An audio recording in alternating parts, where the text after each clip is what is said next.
People sometimes ask me about the basing material that I use for my miniatures when I'm out playing someplace or something along those lines.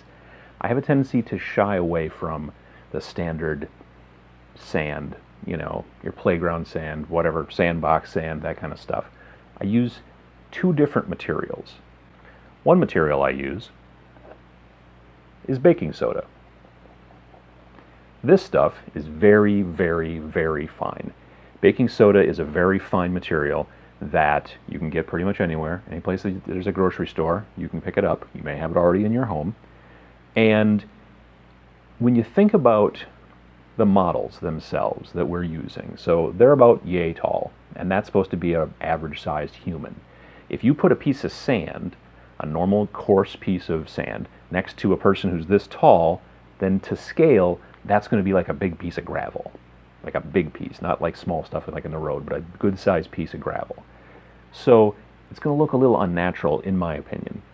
So for most of my models, the actual ground that's supposed to be sand or ash or something along those lines is usually your Arm & Hammer or whatever baking soda.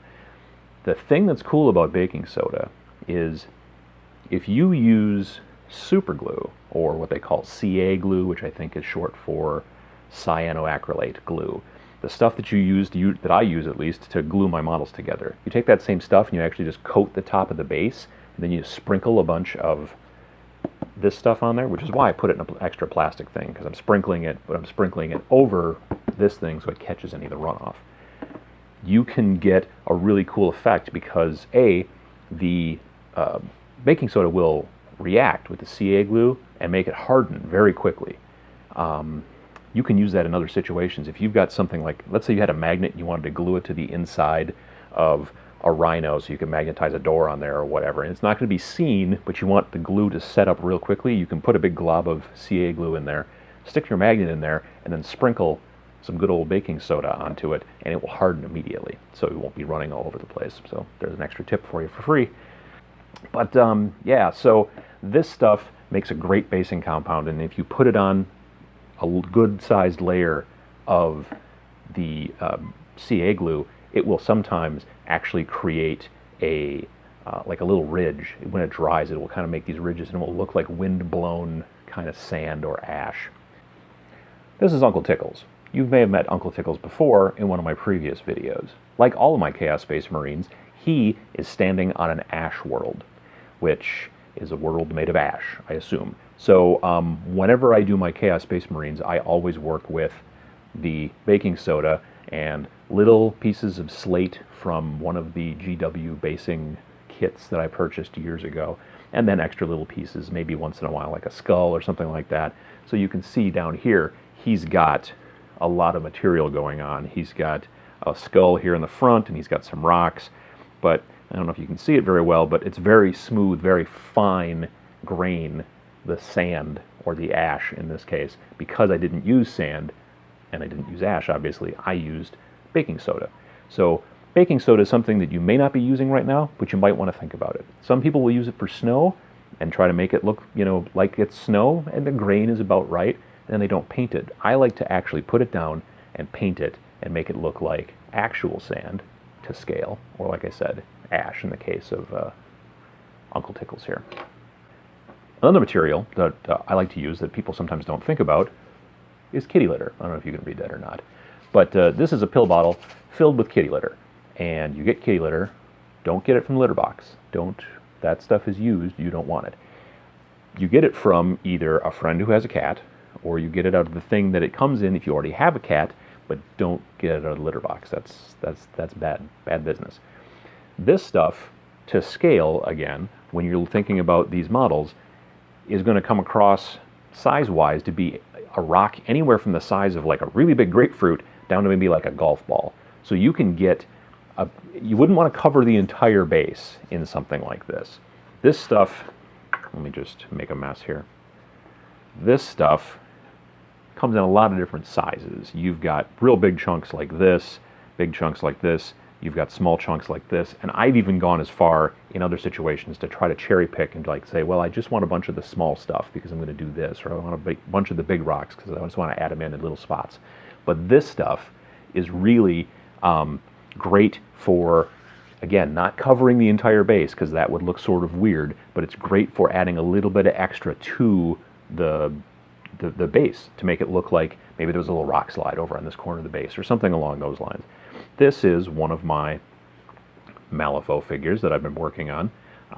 This is from the Victoria's crew, and you can kind of see here she's got, yeah, there we go. She's got a lot of kitty litter glued pretty much around this area over here, but all along here there's none. There's just more of the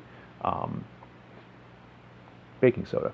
So again, it's not something you want to cover the entire base with. It's something you want to just do a little accent. You've just got like some bigger rocks kind of over here. And again, you can cherry pick out the big ones. You know, you can't see this, but here you can see I've got some larger pieces and you've got some smaller pieces. I guess you could try to strain them if you wanted to. This is a painted figure, again from Malifaux. This is from my Frycore, and he is just about done. He needs another layer of dull coat and then a little bit of tuft grass, and then he'll be done. But he's got a lot of kitty litter going on back here in the back. I've also got some little fake bricks, and I've got some extra little wooden planks that I made out of coffee stirrers. I can get into that in another video, but this one is kind of touching all the bases. He's got baking soda, he's got kitty litter, and he's got a bunch of other materials, making your bases more interesting as opposed to just going, well, I put some sand on it and we're good. Doesn't take a heck of a lot of time. If you're doing a whole bunch of, say, Tyranids, it'll take some time. But if you're doing, you know, especially in a skirmish type game, you want them to look kind of specific. You want them to look very handmade almost, you know, like really like you've taken some time on each one. Using materials like kitty litter, using materials like baking soda really will help make your bases kind of move to the next level and make them really look kind of cool and stand out. And again, it's materials you've got probably around the house, or you know somebody who can get it to you. If you don't have a cat, you're probably not going to have kitty litter. And I wouldn't go out and buy a huge, you know, 5-gallon thing of kitty litter, because honestly, a little, you know, bottle like this will last me forever. And I have a cat, but I don't need any more than what I've got here. So talk to a friend, say, hey, can I get some kitty litter, unused kitty litter? And let them, you know, understand what you're going to do with it so they don't think you're weird. I don't know. Anyway, so if you've got some materials that you have used in the past that maybe other people don't think about for basing, you know, let us know. It's really only through experimentation to some degree and just thinking about it before I actually did it, that's what kind of brought me to these materials. I found out a little bit more about the baking soda later and the properties that it has with CA glue and how it kind of messes with, you know, and hardens it up really quick and gets those little ridges. That was a happy accident, frankly. And a lot of creativity and art can be happy accidents. So play with some stuff. Look for some things around the house. Try some things out. Don't try it out on models that you want to use. Try it out on just an extra base you've got and just try to do some bases. I've built, if I was doing a big army, I've built a base before and just painted it up and wrote down everything I was going to do so that I had like a recipe just for the bases, so all the bases in my army looked the same.